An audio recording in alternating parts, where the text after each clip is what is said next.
YouTube, and it's been a busy 24, 48 hours. A lot of reports out there about what's going to happen when it comes to the conference realignment and what that means for Virginia.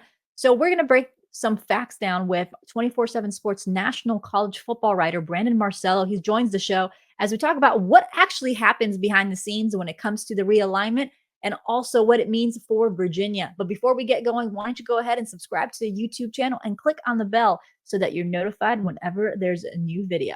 So we've got a lot to get to, so let's get started.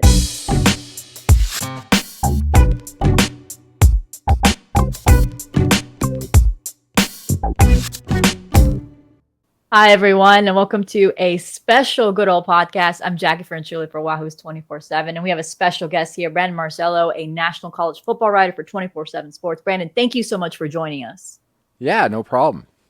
And this is going to be a busy couple months for you. We were talking just before we got on air that this is kind of like the coaching search on steroids with all the conference realignment.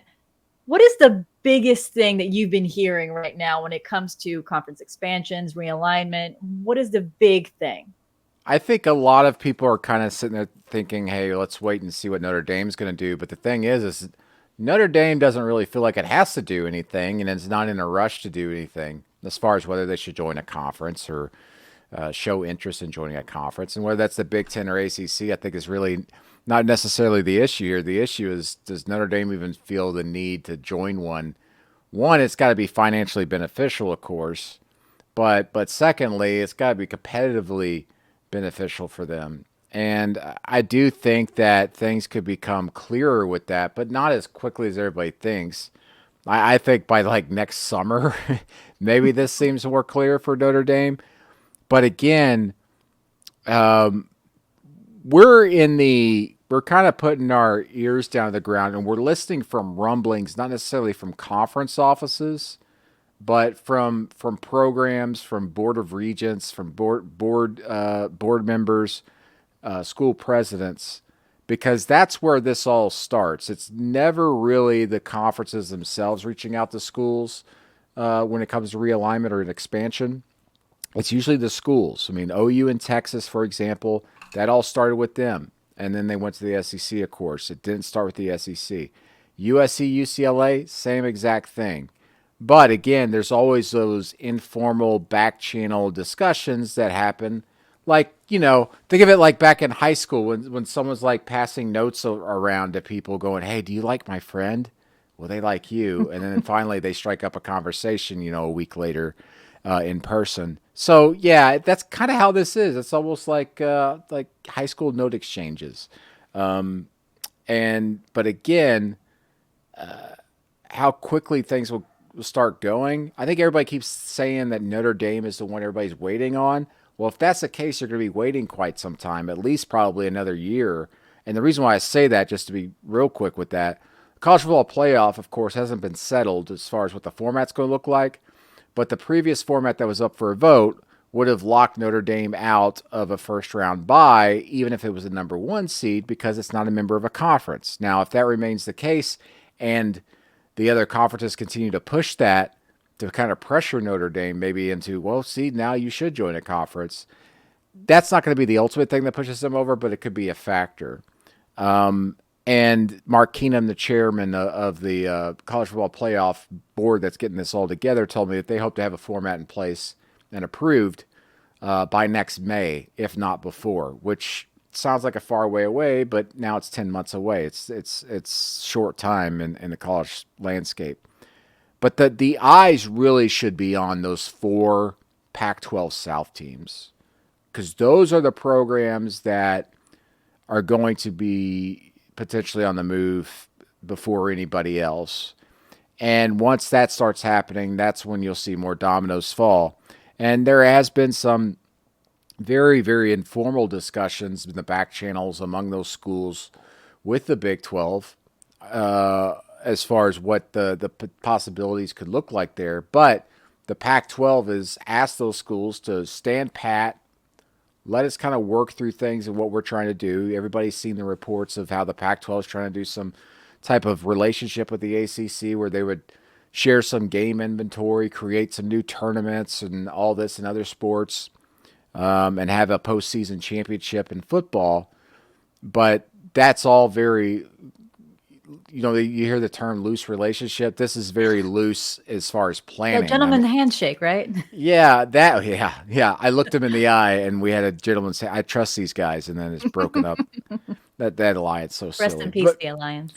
but again, nothing's on paper. Nothing's really fully explained or fleshed out with that. And as one ACC, I know I'm going everywhere, but it was one ACC administrator told me this morning.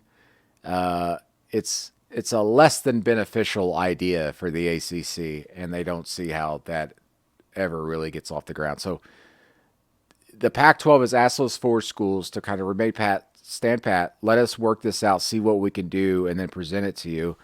But it doesn't seem like any of this is really going to work on the Pac-12's end, which is just only going to expedite at some point those four Pac-12 South schools to go, all right, now we are going to look at going to the Big 12 potentially and exploring what that might look like. So I think those are the next dominoes, if they do fall, that will fall, not Notre Dame.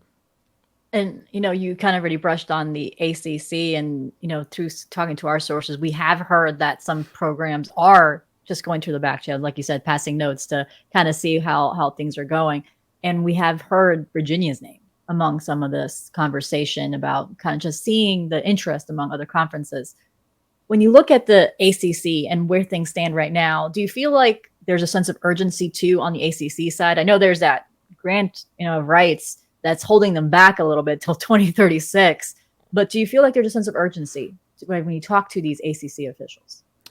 I don't necessarily feel that from some of the administrators as far as like we've got to do something and what's that look like. Now, I do think that they need to get their ducks in a row and start figuring that out and discussing what the future looks like and what they see things over the next 5 to 10 years. Because, I mean, goodness gracious, you can't sit back with that TV deal, which is beneficial to ESPN and no one else for the next 14 years, and think that the ACC is going to be okay competitively, financially, and then also potentially on the field as a result over these next 14, 15 years. They got to figure something out to rework that. And how do you do that?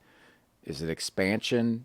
Is it maybe doing this type of partnership with the Pac 12 and opening up some type of negotiating window with that because you're changing the inventory?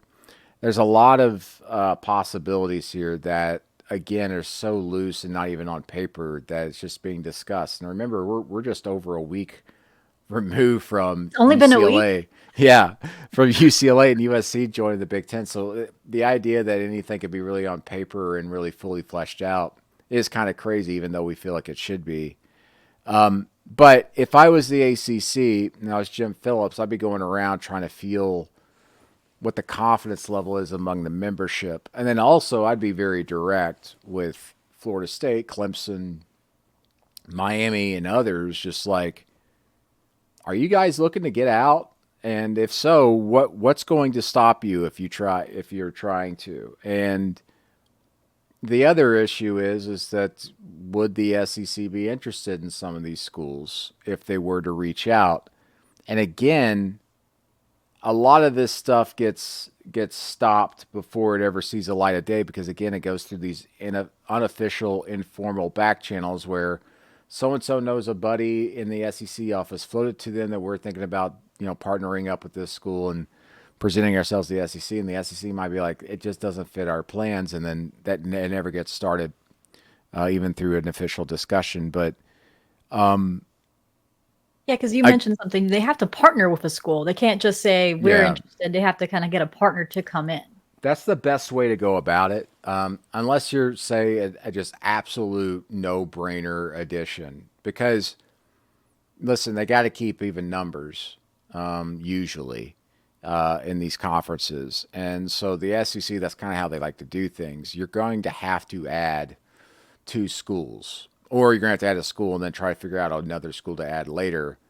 And there's not many schools out there that conferences would say, all right, we'll add you and then we'll worry about the rest later. And I think one of those schools is Notre Dame. But and I hate saying this about some schools, but like if you were to compare Notre Dame to the other ACC schools, that's having two ACC schools join. That's like having two Clemsons join, for example, Mhm. the SEC. The Clemson, yes, football is doing very well, but it's not a market one, a fan base two, and third, an overall program: football, basketball, baseball, women's sports, women's basketball, softball, that is going to, have such a groundswell of support that it just absolutely makes the SEC that much more, powerful. They need a dance partner. They need someone to kind of partner with to present themselves. And then, of course, the other issue that really complicates all this is that grant of rights. Can you get out of the grant of rights with the ACC that runs through 2036 without forfeiting your TV rights? But again, as we were discussing before we came on here about, ESPN's behind everything with all this, and they're the one who has the partnership with the ACC network, and they would end up being involved in any litigation or negotiations with those grant of rights.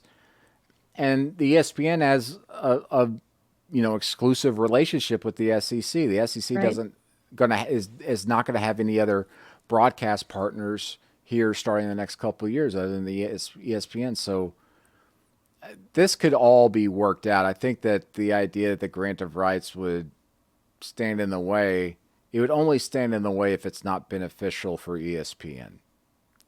Not necessarily is this going to hurt the ACC or is it going to hurt at the SEC or vice versa. It's ESPN. And honestly, that's one of the things that I've heard discussed is if a certain ACC school is interested in SEC, it's an easier path if you put in the part where ESPN controls both SEC and ACC network. So it's a lot easier path to kind of negotiate that way out of the GOR. So I can see that, and specifically, obviously we cover Virginia. We've heard a lot of conversations about Virginia being active. They're not waiting on this. They're trying to see what's next for the program. And you mentioned this with UVA. There's a lot of people mentioning, well, why would any conference want UVA football? They haven't been significant in the national scene. But then you have a basketball program that just won a national championship. You have a swimming program that just won a national championship. A Tennessee program won a national championship. So do you feel like UVA, when you present it to a conference, you go, there's this program that has a lot of winning programs, not just football and basketball. You have a lot of winning programs. And then the academic side. One source tells me that SEC is trying to raise their academic standards by adding to schools like this, if possible. So do you see that's how UVA would market themselves? Because at the end of the day, you are marketing your team right now to several different conferences. Yeah, you need to throw everything you can, especially when it comes to that, but also your market. I know a lot of people say that the idea that we've gone past the day and age of, we're saying, TV markets, like the DC television market or the New York television market or the Birmingham television market, which is huge and just gobbling up football content. But that's still a factor in a lot of these decisions, and especially because ESPN is directly involved in this. That's what matters. Where are we getting our viewership from? What kind of turns the dial on?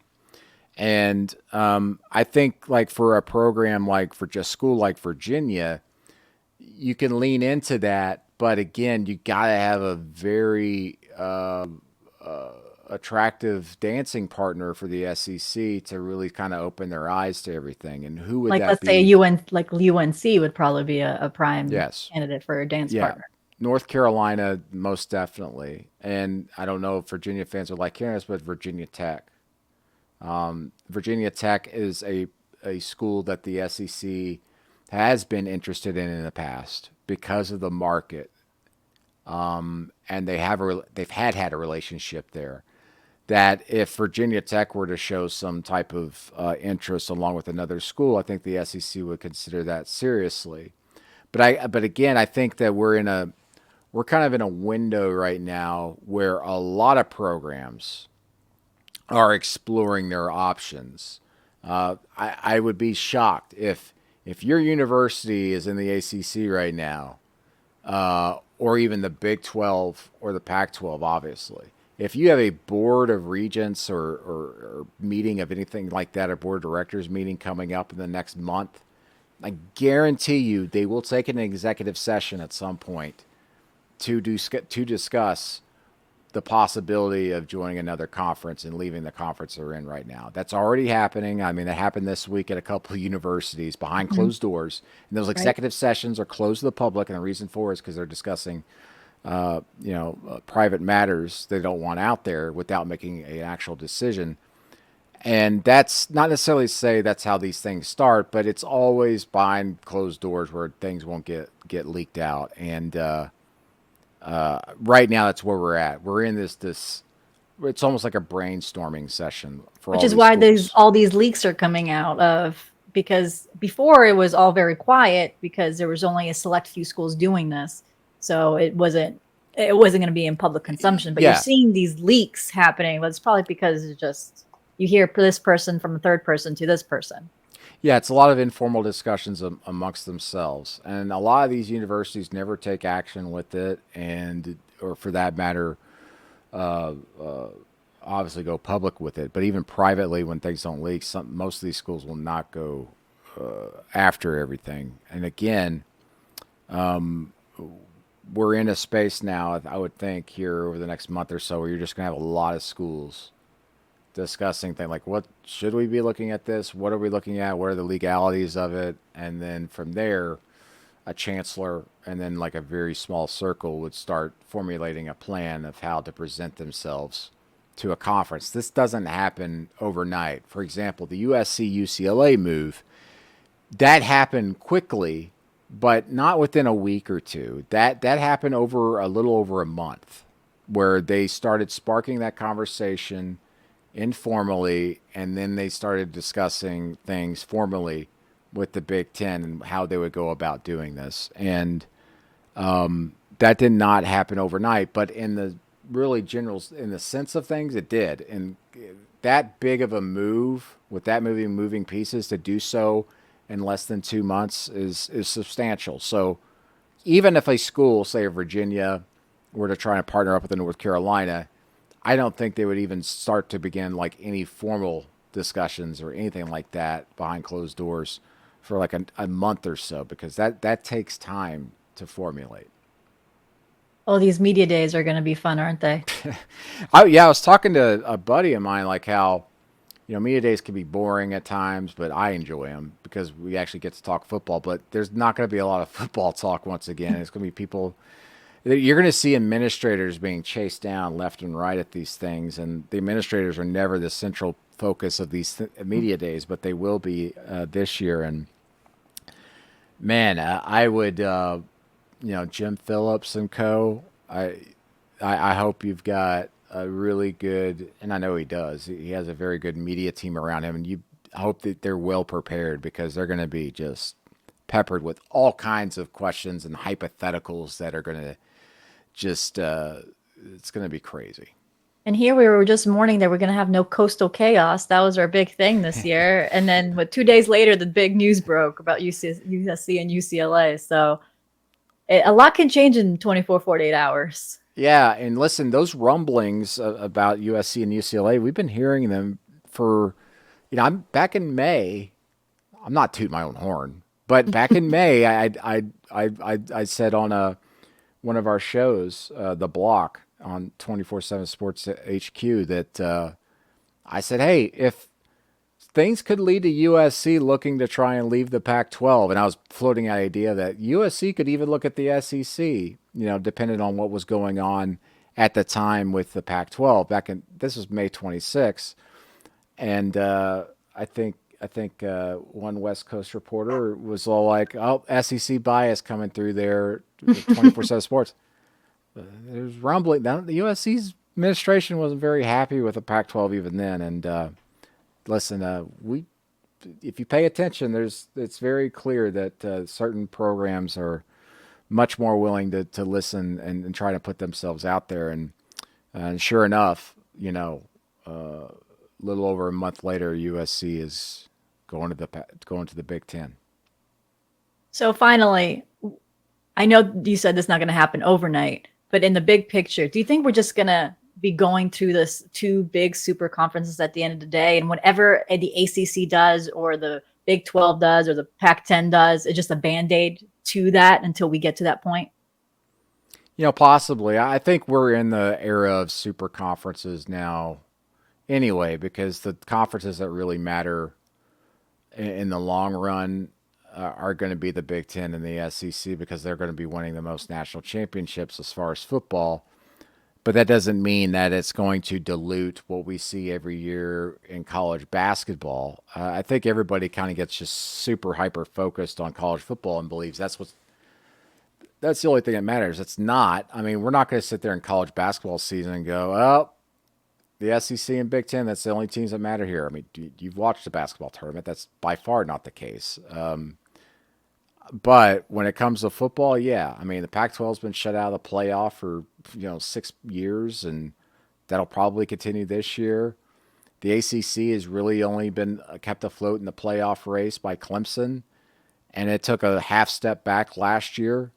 But again, I think what we're in danger of losing here, however, is the identity of college football, which has always been a regional sport with some big national headlines and national games. But we're moving now into where the media, and by media I mean ESPN, the television networks and streaming networks, they're only going to be really concerning themselves with promoting the big national games, which are going to happen every week now because of these conferences expanding, the Big Ten and the SEC. They're always going to have a marquee game.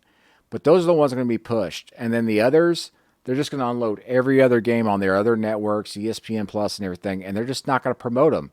It's going to be very similar to bowl season. You've seen a lot of complaints over the last few years that you watch a bowl game and it's like there's no coverage of it by ESPN going into the game. It just like appears on your TV and you're like, oh, those are the two teams that are playing. And throughout the broadcast, what are they doing? All they're doing is promoting the college football playoff games that are coming up in like 3 weeks. And they're talking about that. That's what college football is going to look like in the regular season. Now it's going to be, you're going to be watching, Kentucky versus, Vanderbilt, and it's going to be on one of their networks, but all they're going to be talking about and trying to promote is that week's game between Florida and Texas, or whatever. And it's just that game you're watching is not going to matter as far as promotion because that's not what's getting all the big eyes. They're trying to build up to their weekly or their 2 or 3 big week games. And the regional games are just not going to matter. And by regional, I mean these games within conferences that are semi big that would usually get a lot of attention. Maybe even a Virginia North Carolina game, or if, let's say if Virginia goes to the Big Ten, Virginia Maryland game. Those are the games that are going to be lost in the shuffle. Yes, they're going to be lost in the shuffle, and they're not going to be promoted. And what we're going to see is you're going to see a lot more promotion, like during the bowl season for the 3 prime games of that week, and then that's it. And everything else is just not going to matter on the national landscape. And that sucks because college football is all about those weird, crazy, unique matchups. That's why the diehard college football fans, we stay up late to watch Pac-12 After Dark or Mountain West games because those are fun and they're interesting and they're different. But again, and we see them on message boards. We see them on message boards fighting each other. We see it with Virginia Tech UVA fans. We see UVA fans Maryland. We see them on Twitter. It's you're taking away that part of it. Yeah, and we can't. What we're doing is we're consolidating the sport, and we're also consolidating the media market for it. ESPN is pretty much owning everything. Fox is involved, but not heavily involved anymore. CBS is not going to have the CBS on SEC soon. We're getting into an era here where we have many more streaming options and everything, but they're owned by a smaller group of companies, and it's usually the same companies that are the giants on television through legacy media. So. It's going to be a crazy time for not just college football. I know that's a big talking point, but college sports in general. You've got conferences being shuffled around where, let's say UVA, they have field hockey. Obviously, the SEC doesn't have field hockey. What's going to happen to the field hockey program? Would they go independent? Would the SEC expand to more sports? So a lot of different questions from this realignment. So Brandon, thank you so much for joining us and just breaking down what's going on behind the scenes. There's a lot of misconceptions of what happens with expansions realignment. So thanks for clearing it up. Yeah, no problem. Again, we're in the brainstorm think tank moment here in conference realignment, and we'll see if we start getting any ideas actually put on paper here in the next month or two. And thank you so much, Brandon, for joining us. And obviously, a lot of things could change. This is a very fluid situation, just like with the coaching search. If you head over to Wahoo's 24/7 on our VIP message boards, we have the latest on what's going on around the Virginia program. As I've been saying, Jim Ryan, Carla Williams, and the Board of Visitors are active in trying to figure out the next few steps for Virginia and what that means for where they're going to be in which conference. So stay with Wahoo's 24/7 as we kind of dive into that closely. And of course, if you like what you're hearing on our podcast, make sure you subscribe to us and leave us a review and rate us on Apple and Spotify. So for Brandon, I'm Jackie Franchuli for Wahoo's 24/7.